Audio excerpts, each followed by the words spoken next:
हम लोग यहाँ कट्टा नहीं कलम चलाते हैं। और आइए ना, आपको भी कलम देंगे। आज ज्यादा ढेर उल्टा पुल्टा लिखिएगा, जिस दिन पकड़ा जाइएगा उस दिन 10 जूता भोरा 10 जूता शाम मारेंगे।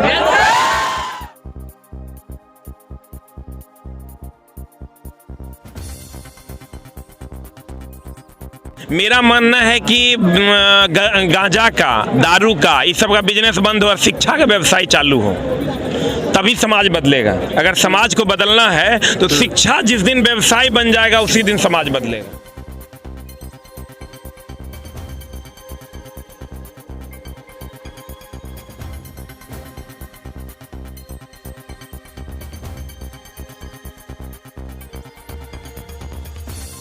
है क्या मास्टर, आप समझिए सबके लिए संस्कार शाला खुलने की जरूरत है। ये कुछ असंस्कारी तत्व हैं जिनको वो अपने चश्मे से संसार को देखते हैं। जब तक उनके अंदर संस्कार और मोरल वैल्यू नहीं आएगा तब तक हमारा भारत नहीं बदलेगा।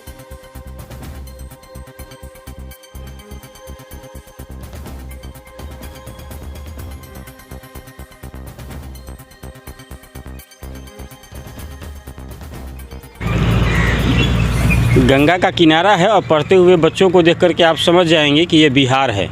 लक्ष्मी का वास महाराष्ट्र में हो, भले ही श्री राम का धर्म स्थल यूपी रहा हो, बजरंगबली नासिक में पैदा हुए हो यानी कि महाराष्ट्र में, लेकिन ये बिहार है। सरस्वती का घर यहीं है।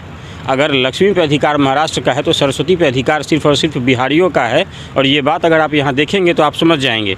ये गंगा का किनारा है, पवित्र गंगा, जहाँ महीने के 1-2 दिन बड़ी भीड़ रहती है। लोग नहा के बैतरनी पार करते हैं और यहाँ के बच्चे पढ़ाई कर रहे हैं बेरोजगारी पार करने के लिए। हालांकि नीतीश शाह की कृपा हुई तब वो एक क्वेश्चन मार्क लग जाता है।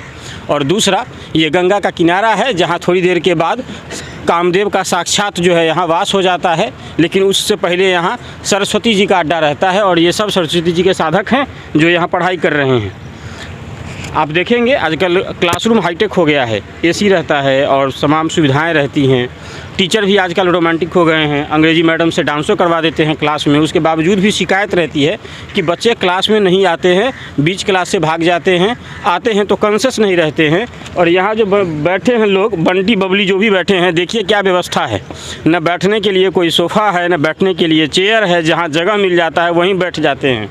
झाड़ू सुबह में लगा होगा, सरकारी व्यवस्था है या नहीं हो लगा होगा, जहाँ भी देखे बैठ जाते हैं। इस बात से बेपरवाह कि घर जाके कपड़ों खींचना होगा। और पटना में आए ये छात्र जो बिहार के अलग अलग जगहों से यहाँ रहे हैं, जो अब तक शायद मम्मी को 4 बार टोक चुके होंगे कि कपड़ा अपने से लेकर के धो लेना। मम्मी को कपड़ा भी नहीं देते हैं धोने के लिए टाइम पे, वो खुद ही बेचारे यहाँ कपड़ा गंदा कर लेते हैं और वही पहन के पता नहीं कितने दिन रहना पड़ता होगा, लेकिन फिर भी कहीं बैठ जाते हैं। ये पढ़ाई का मादा है और ये जुनून है बिहार के छात्रों में। और ये कुछ ना कुछ करिश्माई कैरेक्टर है यहाँ के टीचर में। जब वो बैठ जाते हैं और पढ़ाने लगते हैं, प्रॉफिट नफ़ा नुकसान छोड़ के, तो छात्र भी उनके साथ लग जाते हैं। चाहे रहमान सर हों, चाहे खान सर हों, चाहे बाकी के टीचर हों जिन्होंने अपने आप को आगे रखा है, छात्रों के लिए आगे रखा है, तो छात्र भी उनके साथ खड़े रहते हैं। शिक्षा के 2 रूप हैं। एक व्यावसायिक रूप है जिसको आप बार बार देखते हैं, अलग अलग बड़े बड़े होर्डिंग्स, बड़े बड़े बोर्ड, बहुत तमाम तरह की सुविधाएं, सुंदर चिकन रिसेप्शनिस्ट, और उसके साथ जो है एसी और फलाना ठिकाना सब कुछ। और शिक्षा का ये दूसरा स्तर है, जो ये दूसरा रूप है जो आप यहाँ देख रहे हैं कि छात्र यहाँ धूप में खुले आसमान के नीचे कहीं भी बैठ जा रहे हैं बेतरतीब। देखिए इन छात्रों को आराम से बैठ कर के क्वेश्चन सेट लगा रहे हैं और इसमें जो है वो अपने को रोज़गार के लिए लगा रखे हैं। बेरोज़गारी से पार करना है। बिहार, कई बार बाहर हमसे पूछते थे लोग कि नीरज जी बिहार में के बच्चे इतना पढ़ने में आगे काहे होते हैं, तो उनको कहते थे कि उनको बचपने में पता चल जाता है कि अगर बड़ा आदमी बनना है तो शिक्षा के सिवाय बिहारी के पास दूसरा उपाय नहीं है। पैसा नहीं होता है, गार्जियन अपना सर्वस्व झोंक देता है सिर्फ बच्चों की पढ़ाई पे। दिल्ली में भी लोग खर्चा करते हैं, बड़े बड़े यूनिवर्सिटी, बड़े बड़े कॉलेज में एडमिशन दिलवाते हैं, लेकिन वहाँ और बिहारियों में खासियत है, वहाँ जिनके पास करोड़ होता है वो कुछ लाख खर्च करते हैं। और बिहार के जो लोग होते हैं ना, वो अपने बेटों को पढ़ाने के लिए अगर भले वो 1000 कमाते हो तो भी लाख खर्च करने का जिगरा रखते हैं। ज़मीन बेच के और माएँ अपना मंगलसूत्र बेच के अगर बच्चों को पढ़ाने का क्षमता रखती है तो वो सिर्फ बिहार है। और इससे किसी भी राज्य के लोगों को जलने की आवश्यकता नहीं है। इतनी क्षमता रखिए बच्चों को पढ़ाने में, बच्चा ज़रूर पढ़ेगा आपका और कुछ ना कुछ करेगा। सेट बना रहे हैं भैया, रोजगार मिलेगा, नीतीश चाचा कृपा करेंगे तब ना मिलेगा। मेहनत आपकी और साथ में नीति शिक्षा की कृपा दोनों मिल जाएगा तो मिल जाएगा तब तो बिल्कुल मिल जाएगा सर। तो बढ़िया जो है सो बढ़िया एसी रूम रहता है, एकदम सुंदर सुंदर रिसेप्शन सब रिसेप्शनिस्ट रहती हैं, टीचर भी एकदम रोमांटिक पढ़ाते हैं। वहाँ आप लोग कम जाते हैं, क्लासरूम से भाग आते हैं और यहाँ आप लोग बैठ के पढ़ रहे हैं। वहाँ पे जो माहौल शांत नहीं मिलता है, यहाँ पे माहौल शांत मिलता है और बहुत स्टूडेंट के। ये टीचर में भी कुछ अंतर होता है? हाँ टीचर में तो है कि जहाँ टीचर एकदम बढ़िया से पढ़ाते हैं बड़े भाई की तरह, तो वहाँ आप लोग लग जाते हैं फिर? हाँ वहाँ लग जाते हैं। टीचर कैसे पढ़ाते हैं? टीचर बहुत बढ़िया पढ़ाते हैं। झा सर के बारे में 2 लाइन कहिए ना। उसके बारे में तो कहना भी जितना कहिएगा उतना कम ही है, क्योंकि इतना अच्छा पढ़ाते हैं कि खाना छोड़ के भी पढ़ लेते हैं तो पता नहीं चलता खाना खाए कि नहीं खाए, इतना अच्छा पढ़ाते हैं। इसके झा सर हैं हमारे साथ, जो आपको हमने अभी दिखाया। ये सर हैं, ये व्यक्तित्व है जिनके आगे बच्चा नतमस्तक है और यहाँ गंगा किनारे बेतरतीब कहीं भी बैठ के पढ़ने को तैयार है। ये टीचर की खूबी है। सर ऐसा क्या पढ़ाते हैं कि बच्चा दीवाना है आपका? हम पढ़ाते नहीं हैं, हम सिखाते हैं। पहले के लोग पढ़ाया करते थे, अब हम लोग सिखाया करते हैं। तो सीखने की कोशिश सब लोग करते हैं। आपको भी अभी कुछ नया सीखने का मौका मिल जाएगा तो आप भी सीखने की कोशिश कीजिएगा। तो पढ़ाई को उत्सव बना दीजिए, बच्चे अपने आप पढ़ने लगेंगे और उसी की दिशा में हमेशा एक कदम बढ़ाते रहते हैं। शिक्षा बड़ा व्यावसायिक हो गया है, आप लोग एकदम बच्चा भी प्रोफेशनल हो गया है टीचर के साथ और टीचर भी प्रोफेशनल हो गया है। बिल्कुल तमाम सुख सुविधाएं के साथ साथ कहीं ना कहीं शिक्षा विलुप्त हो गया है, बाजारीकरण और बाद बाकी सारा डेकोरेशन हो गया है। क्या कहिएगा इसमें? नहीं, ये देखिए आप समझ नहीं पा रहे हैं। मेरा मानना है कि गांजा का, दारू का, इस सब का बिजनेस बंद हो और शिक्षा का व्यवसाय चालू हो, तभी समाज बदलेगा। अगर समाज को बदलना है तो शिक्षा जिस दिन व्यवसाय बन जाएगा उसी दिन समाज बदलेगा।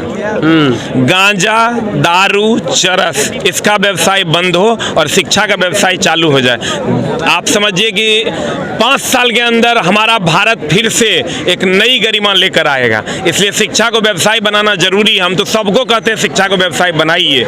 शिक्षा जिस दिन व्यवसाय बनेगा हमारा भारत अपने आप सुधर जाएगा, हमारा भारत एक दिन अपने आप विकसित हो जाएगा। आप देखिए, आप यहां से चले जाइए अमेरिका में एक कोर्स का दाम 14 लाख 15 लाख रुपया है कि नहीं है? तो वहाँ मेरे दोस्त चरस का धंधा नहीं होता है, वहाँ शिक्षा का धंधा होता है। वहाँ आप कोडिंग सीखने जाइएगा, वहाँ आप PhD करने जाइए, आपको वहाँ B.Tech करने जाइए, आपको 20-20 लाख 25-25 लाख 50 लाख खर्च होता है। तो वो लोग हमसे आगे क्यों निकल रहे हैं? क्योंकि उन्होंने शिक्षा को व्यवसाय बनाया है। हम लोग चरस, गांजा, दारू को व्यवसाय बनाए हुए हैं। आइए ना मिलकर शिक्षा को ही व्यवसाय बना लेते हैं। आप भी 2 टका कमाइए, लेकिन कम से कम लोगों को शिक्षित करने का काम कीजिए। बिल्कुल चला। एक और सर व्यक्तिगत सवाल रहेगा कि यहाँ का जो बॉलीवुड है उसने एक परसेप्शन बना दिया हुआ है, मतलब परसेप्शन दिखाने का प्रयास करते हैं। जैसे हर पंडित ब्राह्मण जो है वो उनको ढोंगी नजर आता है, हर एक बनिया बेईमान नजर आता है और हर एक मास्टर को जब वो दिखाते हैं तो दिखाएंगे कि प्रेम शब्द पढ़ा रहे हैं, माने लड़कीबाज इसकेबाज दिखा करके हर एक मास्टर के छवि को धूमिल करने का प्रयास करते हैं। इस पर कार्रवाई नहीं होनी चाहिए? देखिए, अभी कुछ दिन पहले एक खाकी करके एक वेब सीरीज आया था ना, उसका लेखक मिल जाए तो हम 10 जूता भोर और 10 जूता शाम में मारे। अरे चोट्टा, यहाँ कट्टा नहीं कलम थमाया जाता है। देखो सबके हाथ में कलम, सबके हाथ में कलम है। अगर तू हमरा मिल गया तो 10 जूता भोर मारेंगे, 10 जूता शाम। हमारा बिहार कलम के लिए जाना जाता था। नालंदा की धरती को अगर आप भूल गए हैं तो याद कीजिए। वेब सीरीज बनाना है तो नालंदा की धरती पे बनाइए। आप हमारी निगेटिविटी को, हमारी निगेटिविटी जो है नहीं, उसको आप एसी कमरों में बैठकर परसेप्शन मत बनाइए। हम लोग यहाँ कट्टा नहीं कलम चलाते हैं। और आइए ना, आपको भी कलम देंगे। और ज्यादा ढेर उल्टा पुल्टा लिखिएगा, जिस दिन पकड़ा जाइएगा उस दिन 10 जूता भोरा 10 जूता शाम मारेंगे। वेब सीरीज से याद आया कि कालीन भैया का जो आया था मिर्जापुर, उसमें भी एक सीन दिखाया गया है। उसमें मुन्ना भैया का क्लासरूम में मास्टर को वहाँ दब्बू दिखाया गया है। शायद उस डायरेक्टर को नहीं पता है कि हर एक मास्टर अपने जमाने का और अपने इलाके और अपने साम्राज्य का रंगदार होता है। देखिए है क्या, मास्टर आप समझिए सबके लिए संस्कार शाला खुलने की जरूरत है। ये कुछ असंस्कारी तत्व हैं जिनको वो अपने चश्मे से संसार को देखते हैं। जब तक उनके अंदर संस्कार और मोरल वैल्यू नहीं आएगा तब तक हमारा भारत नहीं बदलेगा। तो अलग अलग जगहों पर संस्कार शालाएं खुलने की जरूरत है और इन लोगों को दंडित करने की जरूरत है जो समाज को गलत डायरेक्शन में ले जाने की कोशिश करते हैं। जी, ये बिहार की एक छवि आप बेहतर दे रहे हैं। बिहार से के लोग बाहर जाकर के नौकरी ले लेते हैं तो बिहार के लोगों को बड़ा जलन होता है, बिहारी सब नौकरियां खा जाता है, क्या कहिएगा उसको? देखिए, बिहारी नहीं, हम लोग भारतवासी हैं। हमारे यहाँ 14 स्टेट के बच्चे पढ़ते हैं, तो हम अपने आप को बिहारी नहीं मानते, हम अपने आप को भारतीय मानते हैं। बिहार के अक्सर सभी इस बात का इशू रहता है बिहार के बाहर कि बहुत लोग नौकरी जो है मैक्सिमम बिहारी कंज्यूम कर जाते हैं। नहीं, ये गलत परसेप्शन है। हम लोग सब जो लोग पढ़ाई कर रहे हैं सबको नौकरी मिल रही है। वो अलग बात है कि पाटलिपुत्र की धरती में, इसकी पानी में एक अलग बात है, तो थोड़ा सा हम लोग ज़्यादा ले लेते हैं, इसीलिए लोग कहते हैं कि बिहारी थोड़ा ज़्यादा ले लेता है। हम लोग के पास चूंकि और कोई कुछ है नहीं, हम लोग के पास इंडस्ट्री नहीं है, तो हम लोग उसी दिशा में कदम बढ़ाते हैं। इसीलिए हमारी मजबूरी है भाई, अन्य स्टेट के लोग बुरा नहीं मानिएगा, हमारी मजबूरी है, हम लेवे करेंगे, दूसरा कोई उपाय नहीं है। शिक्षा जगत के जो कुछ शिक्षक हैं उन लोगों के लिए भी कोई संदेश रहेगा क्या आपका? आइए ना, मिल के बदलते हैं बिहार को, चलिए ना, मिल के बदलते हैं बिहार को। कट्टा नहीं, कलम थमाइए, सब लोग प्रयास कीजिए, हम ही नहीं, सब लोग प्रयास कीजिए। एक दिन बिहार बदलेगा, हम लोग जीते जी इस बिहार को बदलते हुए देख कर मरेंगे। आइए ना, बदलते हैं बिहार को। ये थे हमारे करिश्माई SK झा सर, और इनका ये पूरा जो है वो स्टूडेंट को आपको देख के समझ में आ गया और SK झा कैसे पढ़ाते हैं। और लास्ट में एक बात कहेंगे कि गंगा घाट पे बैठा के बना देंगे बाजार में। आइए ना एक बार हमारे बिहार में।